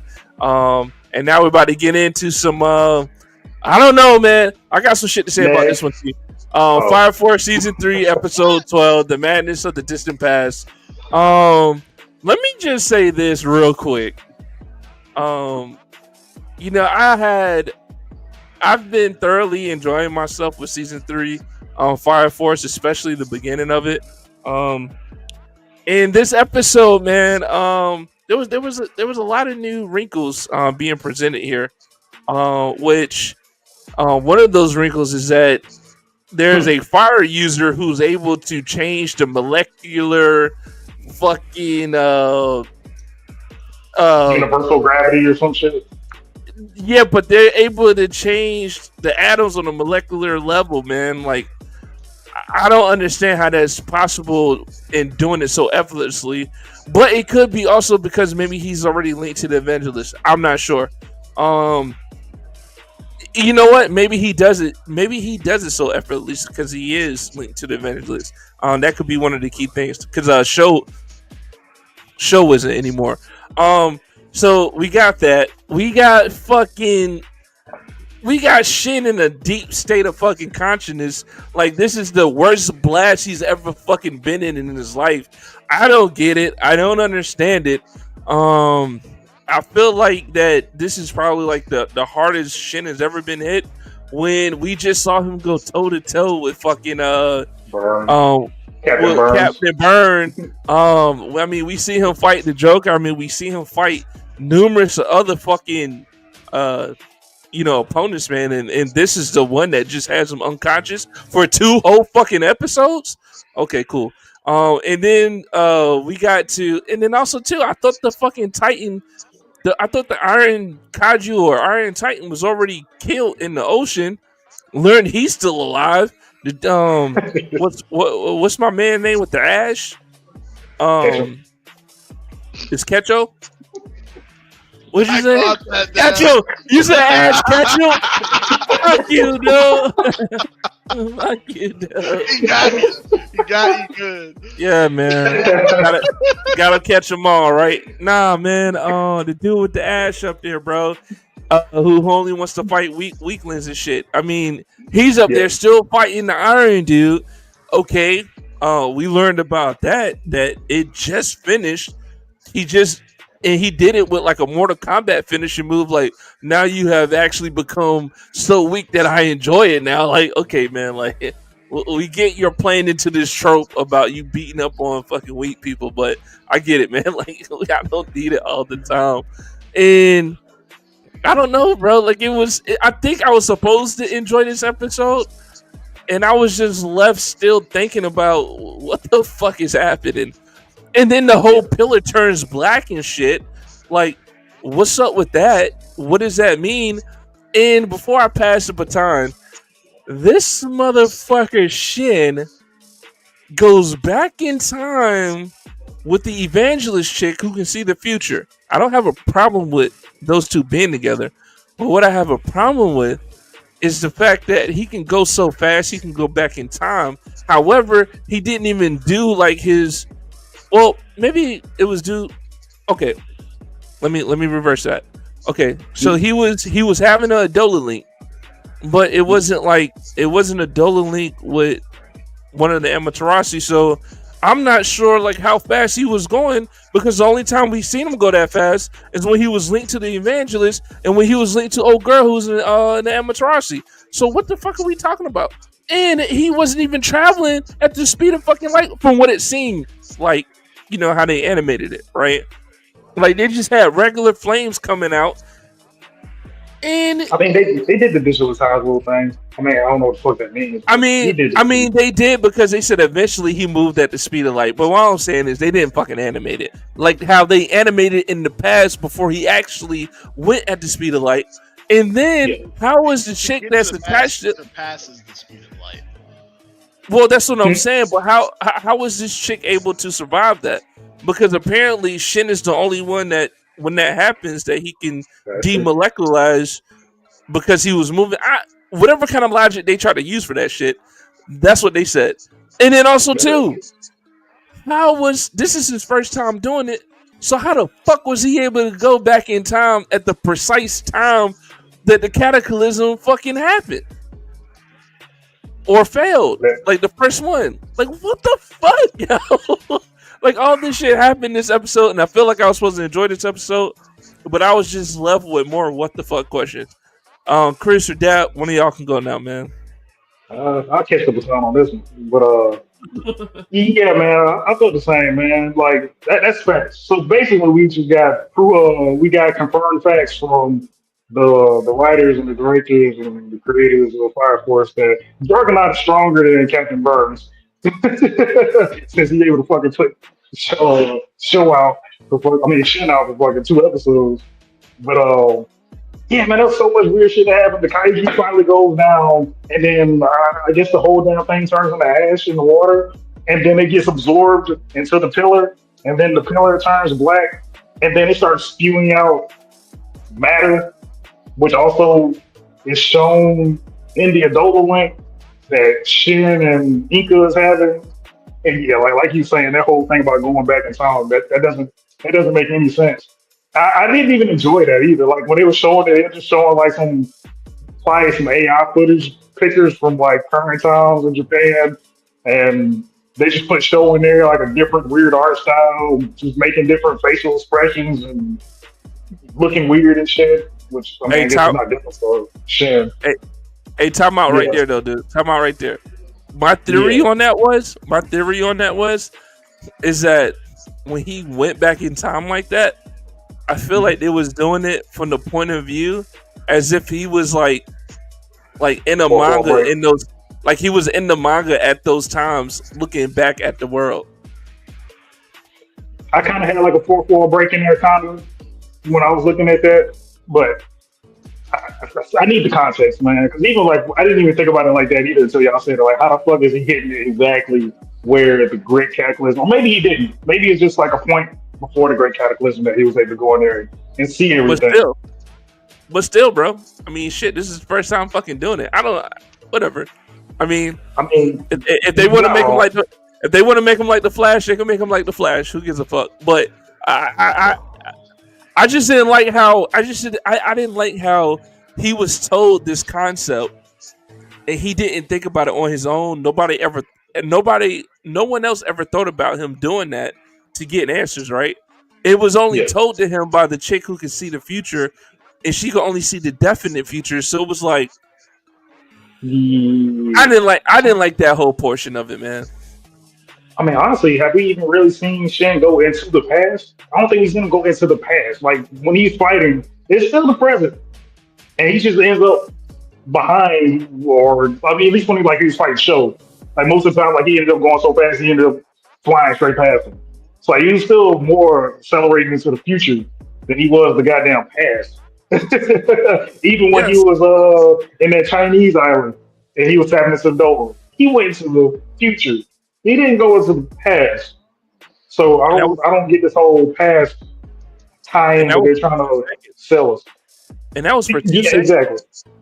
So, I don't understand that whatsoever. And I'm kind of disappointed I didn't get my brother's fight like I thought I was going to get. Shin was supposed to wake up, so it would have been Shin and Show fighting whoever the fuck the dude is. Well, I thought he was going to give him a hug, man. Like, he went through all that, fighting that gravitational dude just to be like, oh, I'm going to just touch him, and then fucking somebody says, hey, what the fuck are you doing? And he just fucking disappears. Like, you should have been, it's my fucking brother, man. You know what I'm saying? Or something, bro.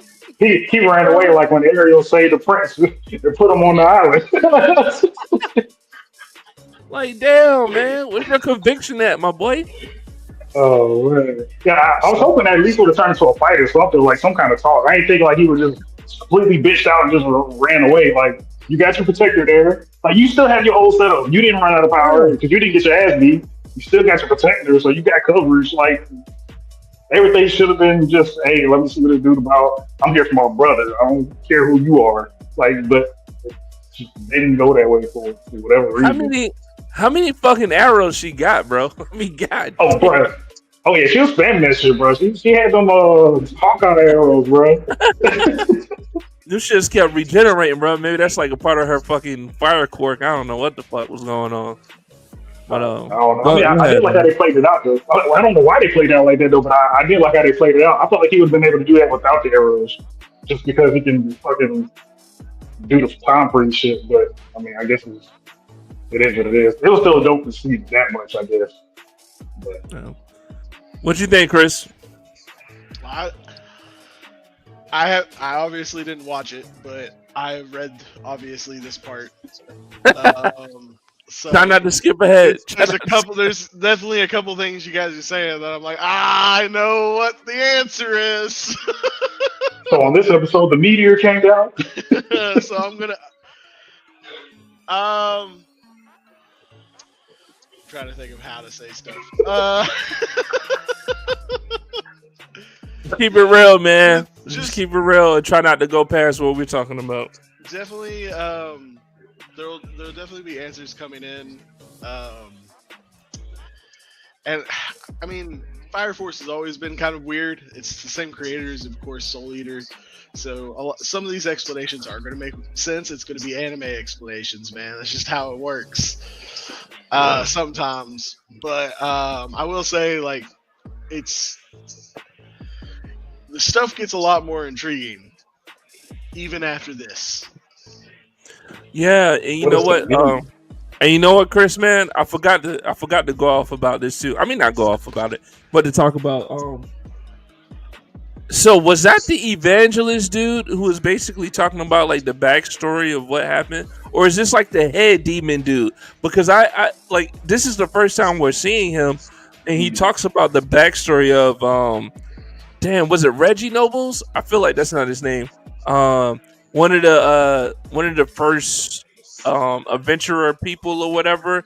After the failed cataclysm the first time, he ended up. And that was the thing too. I got a question about: did he actually take his body, or did he fucking transfer something to his body? Like, did he kill him and then take his body and then portray himself to be him and told all these crazy stories about, how he could bring the next world back and everything? Is that how that happened? Because they really don't. It was a little confusing in the anime. But we also got to hear him talk about how, he was able to build up the civilization with make-believe stories and actually what was running the whole thing was somebody who was an Amaterasu, which we now also know that the fucking what is her name? The nun that's the sister that's in Team 8 or Squad 8. Yeah. Squad 8, man. Like, we know they're linked, bro, which is fucking crazy sauce. So could she be so in theory, could she be the last pillar? I feel like she is. I mean, I guess so. Because like I was kind of thrown off at that first season. I thought something else was different was going to happen because I felt like that happened right after the kaiju got absorbed by the tower, and then like I want to say it tapped to her and she's like holding her chest and shit. I'm like, oh shit! Everybody about to start turning in fucking infernos and shit because it showed her doppelganger, or I assume it was her doppelganger at the same time too. So I was like, oh shit! What's about to go on? Is that her doppelganger? That showed the end. It showed the end of the older world, whatever, and it was her with the crazy ass. So I'm pretty sure it was her doppelganger. But we know her doppelganger is like I don't know, it's like one of the towers or evangelist type, whatever. Like she's one of them. Well, that's the thing. Like, so it's three things, right? So you got her, you got the doppelganger, and then you actually have the Amaterasu, who's in the fucking nuclear reaction core thing that powers the city. Yeah. So who's a doppelganger of who? That's what I'm saying. I don't know. Because honestly, I was confused even. I don't know. I think this might way further ahead because that same dude that took over, or either he copied the old dude or took over his body. He ran into the sister first, right? I felt like he ran to the sister first, but you don't see like actual interaction. Like he just walks up to her, look at her, says some shit, and then it goes to go find dude. Yeah, because he found out that she was a Adola, right? So what he did was when he started the next civilization, he's the one who put her in that fucking tank that powers the whole city, which is known as the Amaterasu. And he was able to do that under the disguise of saying that was part of the Holy Temple. You remember he was like, and ironically, we called it the Holy Temple. Like, you know what I'm saying? Which I did kind of like that storytelling about it, like make believe stories and getting people to follow it and the shit. Like he was like humans love a fake story. So I thought that part of it was kind of funny, man. So, but yeah, man, like I don't know how the nun or the sister in the Amaterasu, how that link is gonna play out. But I did like how it was a link, and maybe it's game time.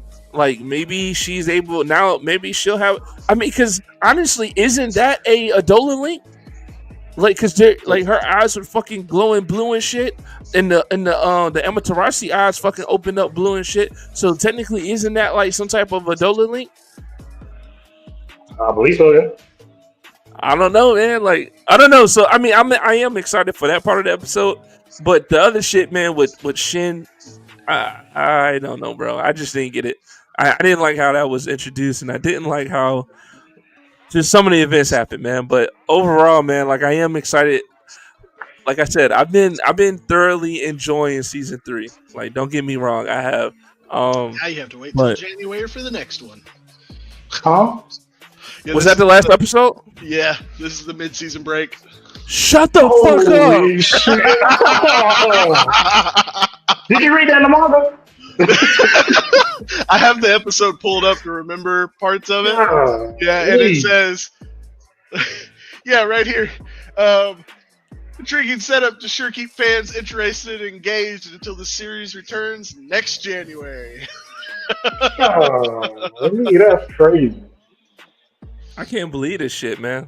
That wasn't a good ending. Like I feel like the next episode, whatever they did for the next episode would have been a better, like, let's stop it here or whatever hiatus in this. Damn, that's crazy. That changes my rating substantially. God, I think that's crazy. Hey, speaking of ratings, messed stuff up, man. Hey, speaking of ratings, man, let's go ahead and get those out the way, man. I'm giving this shit a 5. I'm giving this shit a 5 now. I was going to say 4.5. I'm gonna say 4. I'm gonna say shit like I'm giving it. Man, fuck it. I'll do a 5. I'll do 4 point. Fuck it. I'll do 4.5. It wasn't as bad as last episode, so I can't do that bad. It did do some better. It did add to the story and all that shit. So I'll do 4.5. Goddamn. Well, viewers, don't expect to see this next week because Fire Force ain't gonna be until another 6 months. Damn. Disappointing news, man. Why'd you have to drop that on me, Chris? I would have been good if I just didn't see a new episode next week. I was like, oh, damn. Like a holiday. Right. Like, oh, damn. Maybe they took a break. That's crazy. Which works, though. We got a shit ton of anime next month, boy. God damn. A lot of these shit drops. All right, guys, without further ado, man, we're going to go into our next episode here. If you just joining us live, we are live on, I can't believe I didn't say this before. We're live on Facebook, YouTube, Twitch, and X. This is another episode of Where's My Anime, episode 28. And we're about to get into Go-Go Loser Ranger, season 1, episode 22, a special bond, Hibiki, and Sorcery. Sorcery is the, Sorcerer. Is it Sorcerer or Sorcery? Sorcerer? Cicero. That's the Pink Ranger. Yeah, bro. So look, I'm enjoying Go-Go Loser so much right now. It's not even funny, man. And I think this is what I had envisioned for Go-Go Loser when it first came out. Although I feel like the pacing in it was a little slow for my liking. Even after it came back from the mid-season break, I feel like this is really what I've been wanting to watch. But I will say, man, I'm a little disappointed, especially in this title, because we saw a special bond, and I thought I saw a killing, and it should have been a killing, bro. And I didn't like that per se. What? You didn't like that? That's crazy. I did. Bro, she should have died, bro. The Pink Keeper should have died. I'm sorry. Wow. Either I'm rubbing off on you or you finally seeing the light. This has nothing to do with you, Dap. This has nothing to do with you. No, but this is one of those things where, like, you know, the villain wasn't overpowered, right? But also, like, the Pink Keeper was kind of OP, like, if you think about it. And then also, too, if you think about, like, her, like, just natural abilities where her being paralyzed and shit, it was like a crazy mix of her even getting that fucking artifact anyway. You know what I'm saying? Yeah. And so it's like, okay, she has this ability now that she can fucking heal whatever wound she wants to in a period of time, right? So... Yeah. But also she can do that for others. So when she did that for her brother and just allowed this dude just to fucking beat on her, bro, she should have been gone, bro. She should have been gone. And she wasn't. It depends. Like, maybe at that same time, maybe she did it again. Because, like, we know her limit. Hey, Chris, you might want to take off the headphones. Like, sadly, we spoiling this for you, but oh nah, man. It ain't really a spoiler, man. Because well, it kind of is. Oh, it's 100% a spoiler. Sorry, dude. No big deal. I'm catching up. But maybe at that time when she did go back because of her. Sorry, Chris. Because she went back for a 3-second rule, maybe at that time she did another 3-second rule to where it just appeared like she was taken out by damn. I know his name started with H, but I can't remember his name off top. But maybe to make it seem like she got taken out by it, had to give Hibiki a way to get some time to get away. Maybe. Nah, bro, apparently she was like drastically hurt when she got up and she started walking off. It's just that it just seemed like she didn't receive that wound of life-threatening capability that we all thought we watched her fucking die, kind of thing. And that's the thing I didn't like about it. But I was more interested in the Blue Keeper this episode, man, just because, like, I felt like that story was a little bit more compelling about how he didn't fucking want to be there, and he was only gonna be there if he got paid type shit. And I felt like that was a better story. And then they kind of went back and summarized some of the backstory, what happened the first time they linked up and shit. Or was it the first time? What was it the first time with that monster? Yeah, first time with that monster. Like whatever the problem that they were having with that monster, all three of them. I don't know if I say all three of them. No. It was a different monster this time though. Yeah, it was a different monster. That's what I was trying to confirm. Okay, yeah. And then also too how the monsters were like people at first, and then they were actually a fucking monster that two of their spirits kind of fused together to become that one monster or whatever. Like I like that whole concept, man. Like I thought that was cool, and they even have remorse for some of the Blue Rangers and shit. So I was like, damn, man, that's pretty cool.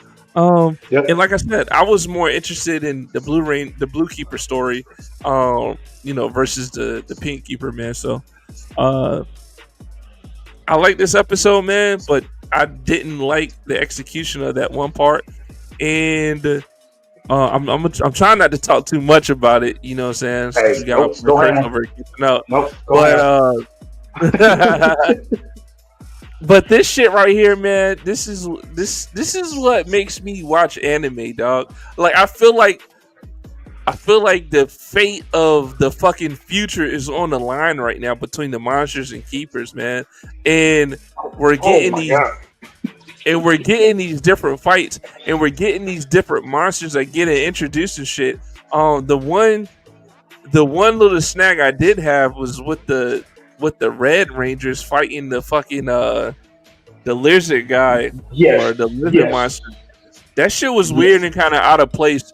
But everything else, man, I'm fucking with, man. What'd you think about this one? Yes, I will start off with that. I 100% agree with you on that. When I saw that lieutenant, I think he's the second lieutenant, get smashed by them pinballs or whatever, all four of them crushing them, and blood, literally blood fountain splash everywhere. Like, damn, he took them out like that. And then the snake monster goes to walk away, and then the balls roll away, and he's fucking still standing there, damn near unscathed. And he like that shouldn't happen. That was a crazy ass fool. But yo, I gotta double back because I wasn't watching the shit that happens after the credits because I was like, I don't want to see a preview for that shit. But them shits ain't previews. Them shits is like actually a continuation to the fucking story. So like at last episodes, you got old girl, the second lieutenant or the lieutenants from the yellow team, the one that found all the clones and shit. She's sitting in there, and fucking Red Keeper comes out with his fucking divine artifact, and he blasts that whole hallway, and he confronts her. You ain't see that shit? This is on the last episode? This is the last episode. Go to the end of that shit. That shit was crazy. I'm like, what is going on, bro? That shit is fucking wild. So, Chris, I'm fried. Definitely start doing that shit. You can skip past the rest of the outro, just wait till the end and watch that shit. They don't show that shit again for the next episode. So I gotta start doing that shit now. That shit was dope. Shit down. It was wild. I can't wait to see how shit plays out. Going back to this story, I guess my other knock for it. So we have the original Hibiki. You know, he's walking around. He's stuck with the second lieutenant from Green Team, and he's with XX. But like, I'm surprised nobody looked at him and been like, "You look just like you are Hibiki." Like, who am I talking to now? Who is this? Well, how are there two Hibikis? Like, nobody's asked that question yet. It's almost like everybody's just at the knowing. Like, I know, like the lieutenant on the Green Team. Obviously, she knows now that Fighter D is presented to be Hibiki in the Ranger Force, but not too many other people do, especially for the Pink Ranger. Like, the Pink Ranger has been seeing Fighter D plenty of times as Hibiki, and now she sees him for the first time since episode 6? Yeah, it's been a lot of episodes, man. It's back there. Like, he got all his face all pink and veiny for whatever fuck reason, and like, she didn't even question none of this. I felt like that in a way that should have been kind of a questioning and a bonding moment. I mean, it really wasn't much of a bonding moment. They just reunited, but I felt like there should have been like a little bit more questioning that we with that too. but it was nice to see that play out. And then we finally got to see a little bit of the Pink Keeper's fighting ability, which makes it seem like maybe I'm wrong. So far, out of every divine artifact from the Keepers, are all of them like creating something? It seems like all of them have like a creative properties like their baseline. Because like I know like for like well maybe not the blue one. Yeah, the blue one did Like, create shit. The blue one created a fucking whirlwind of water to do damage and shit, bro. You don't remember that shit when he was fighting oh no, I remember. Polaris or Polera or whatever? I mean, I guess I wouldn't consider that creation, but I mean, I guess if you are manifesting something, you are creating it. So I guess in a I mean, sense, literally, the Green Ranger says manifest. yes. Yeah, I mean, and it was something that started with an M for the Pink Rangers too. Which the Green Keeper goes the hardest, bro. I forgot, bro. Turns into a fucking kaiju. Not kaiju. He went Piccolo, bro. He went fucking Piccolo out there, dog. Yeah, or at least Lord Slug anyway. But yeah, that shit. I did not see that. It's so. I know we might like jumping all over the place. It's so much greatness that went on this episode, though. Like it actually pertains to the story. It keeps the story going. It's great. Yeah. Like it's. Catch up, Chris. Catch up, man. Catch up, Chris. I'm getting there. Hey, you know what, man? Before we started the segment, man, we probably should have asked Chris how does he feel about how things are going right now. We'll do that right now, actually. Chris, man, what are your first initial thoughts, man, of Go-Go Loser? I'm 10 episodes in. I'm having a blast. I love that, like it focused on Fighter D. And having this like, I'm gonna infiltrate. Fighter D's kind of a fucking moron, but also like you kind of rooting for him, and then of course like at first I will say I did enjoy this, but at first they try to make it out where you feel like it's gonna be a very stereotypical kind of story, just with Fighter D being, the main protagonist or whatever. But then it very quickly kind of goes 180 where like you're like, oh, things are not what I thought they were going to be. Because I mean, obviously, yeah, and I don't like like I mean, you find out pretty much right away that all the shows are fucking staged. I think you find that out from like episode 1. And then the more you learn is just interesting. And of course, I was telling you guys, getting to see the Red Ranger, Red Keeper, or whatever you call him, make that dude's fucking head pop like a melon was fucking awesome. And then he just sits down and he's like covered in blood. And he's like, "Let me just eat my sushi." Yeah, man. It's like, you're disgusting. Yeah, that's not all the Red Keeper does either, but yeah, that dude's off the chain, man. Which I mean, where I'm at, I just found out that the Pink Ranger was the guy that beats Hibiki's sister. Yeah. So, and then of course, I'm now I understand how she can move around when I'm introduced that she's in a wheelchair. But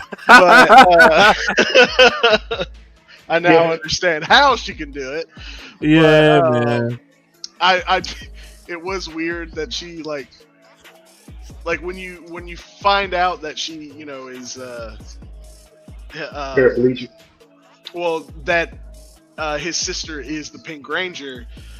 Like, you see the scene where she says bye to Fighter D as Hibiki or whatever. And then of course the next scene, and it's the same voice, but she's now in her Pink Ranger suit and she's beating like just some punks up or something. Like it was interesting and a little weird because she of course starts talking about her brother, and I'm like, okay, so we're gonna have a brother con thing going on. Yeah. But And getting to see the boss monster guy who calls himself God, that was kind of cool. So. Oh man, bro, so bad. Things about to heat up, man. Things about to heat up. That's cool, yeah, man. That's cool. As I was saying, I'm in the where I've left off because I had to go to work. Was they're doing the final competition fight for who becomes Rangers. Yeah. So that's where I had to cut off because I was like, oh shit, I gotta go work. Nice. Not bad, man. Not bad. You ain't got far to go, man. Hey, Dap. Before we get out of here, though, man, what you gonna give this last episode of Go Go Loser? I honestly would love to say a 10, to be honest with you, man. I really would, especially after what Chris was talking about with the Blue Ranger and stuff. Oh, no, the guy, Boss Monster. I'm like, oh, shit. Because he pops up again in this episode, too. I was like, oh, shit. Like, man, it's just. Man, you didn't have to say that. You didn't have to say that, Dap. He's about to fucking watch it. It's called a spoiler. But yeah, yeah, for sure, man. Yeah. And I would say I would give it a 10, but I didn't see that last bit of information that you saw on last episode, so I think I'm gonna have to watch that, man, with the Red Ranger like blowing up the fucking, I guess, lab place or whatever. After the Yellow Keeper, I don't know, or the Yellow Lieutenant. So I don't know, man. I'm gonna have to watch that. But hey, you know what is interesting though? The Yellow Keeper isn't on the fucking battlefield. At least I haven't seen. He ran off to. Yeah, he ran off. I don't know where he ran off to because remember he finished the whole game that the Snake Boss had, and he exited out of the game. Oh yeah, he exited out of the dimension or whatever. But that's the last we seen of him. So we don't know where he's at.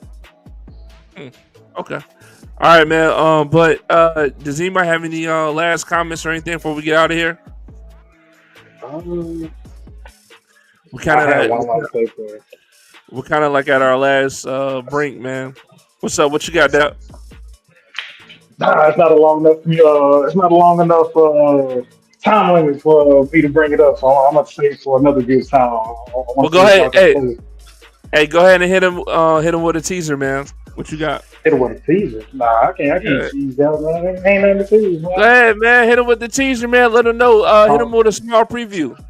I'm a pleaser, not a teaser, bro. I ain't got nothing to share, man. We'll get to the next episode, but I will say this though, even that's not related to like anything you're watching. Man, we had 24 viewers this episode. I appreciate y'all. I greatly appreciate y'all. At least that we can see. There might be more than that, but we can see. 24 viewers hung out heavy with us for the past almost 2 hours. I greatly appreciate that. You're all welcome. It was because of me. I don't know why, but I'm just going to say that. It's because of me. Don't tell me over that, man. Appreciate you, Chris. You got any last words you want to say, Chris? Dude, I'm just pumped for To Be a Hero X. I just keep wanting to watch that. That's the one that, out of all the ones we're watching, several of them are good, but man, that's the one I just want another episode. Every time I finish, I'm just like, why isn't there another episode? Yeah, man. I feel like that with To Be Hero X and now Go Go Loser, man. Like I'm really am enjoying Go Go Loser, and I know it's about to be done, but fuck it, I'm still enjoying it. Well, with that being said, man, shout out to all the viewers out there. Shout out to the viewers who y'all might be scrolling on the app, see us live, but y'all don't actually come in the room. Y'all just keep it up there. Y'all just peek down the hallway a little bit. Hey, just come on in here, man. Comment. Let us know what's up, man. Let us know if you agreeing with I'm saying or me and Chris saying and disagreeing with that was that. See, this is what I gotta talk to my therapist about. I'm talking to my therapist about this now. Every day on Fridays, I get verbally abused. Pop in here. Man. Tell us what we need to watch next. That's definitely for sure. Yes, we about to drop Yabba. Well, Yabba's gone. Is it Yabba? Yeah. No. Yeah. So yeah. Fire Force. Yeah. Man. Oh, Fire Force. Oh, damn. We just talked about this. Yeah. I didn't remember it was that good. Yeah, let us know what let us know if we missing anime too, man. Let us know if we're just missing the hot shit out here. You know what I'm saying? So just let us know, man, so we can stay current and up to date. But we appreciate everybody for showing out tonight. We're about to sign off. Dad, Chris. Peace. Catch y'all later. All right. Don't leave me. And that's a wrap. Thank you for watching another episode of Where's My Anime. Great appreciation to those who liked, subscribed, and viewed today's episode. If you agree with what I said today or disagree with what Dab had to say, please drop it in the comment section. We will reply. And as always, I'm your boy Jay Sama. And I'm Dab. We'll catch you on the next season, the next episode of Where's My Anime. You heard?